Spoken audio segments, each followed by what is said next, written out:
पेशे खिदमत है प्रोग्राम फहमुल कुरान मोहम्मद रशीद नुमानी के साथ। अस्सलाम वालेकुम नाज़रीन, कुरान मजीद को आसान तरीके से हम कैसे समझें। इसको आप ये समझें कि कुरान मजीद एक इमारत है, एक बिल्डिंग है, और इस बिल्डिंग की एक बुनियाद है जिसमें हमने रखा है आखिरी जो कुरान मजीद का चैप्टर है सूरह क़ाफ से लेकर सूरह नास तक, जिसमें 65 सूरतें हैं, जिसमें आखिरत का मज़मून बयान किया गया है। फिर इसके बाद इसके 4 पिलर्स हैं, और इन 4 पिलर्स में जो एक तरफ पिलर है इसका एक यानी सतून है, वो सूरह नाम से लेकर सूरह तौबा तक जो जिसमें मुजादला और डिबेट किया गया है वो पिलर है। दूसरा पिलर इसमें सूरह यूनुस से लेकर सूरह अन-नूर तक है, जिसमें तारीख़ी वाक़यात बयान किए गए हैं, और इसमें 15 सूरतें हैं। तीसरा जो पिलर है वो सूरह अल-फुरक़ान से लेकर सूरह अल-अहज़ाब तक है, जिसमें नबी अकरम सल्लल्लाहु अलैहि वसल्लम की सीरत और उसवा हसना बयान किया गया है। तो इसमें 8 सूरतें मक्की हैं और 1 मदनी है।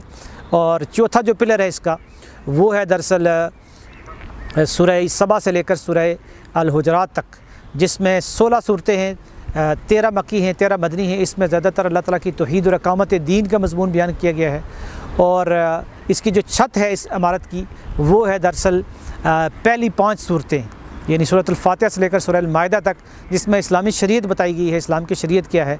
और इसका दरवाज़ा सूरत अल-फातिहा है, इसके ज़रिए से हम कुरान मजीद के अंदर दाखिल होते हैं। तो इस पूरी इमारत को हम समझ कर पूरे कुरान को आसानी से समझ सकते हैं। अल्लाह ताला से दुआ है कि वह हमें कुरान हकीम को सही समझने और इसके मुताबिक अमल करने की तौफीक अता फ़रमाए। व आखिरु दावाना अल्हम्दुलिल्लाहि रब्बिल आलमीन।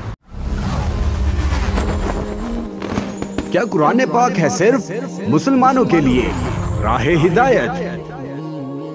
क्या हमारी नस्लों और गैर मुस्लिमों तक कुरान और सीरा मुबारका का मफ़हूम रहा है पहुंच?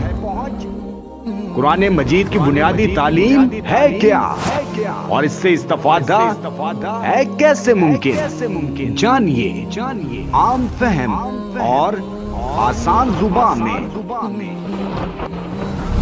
रिसर्च स्कॉलर मोहम्मद रशीद नुमानी के बयान। फहमुल कुरान।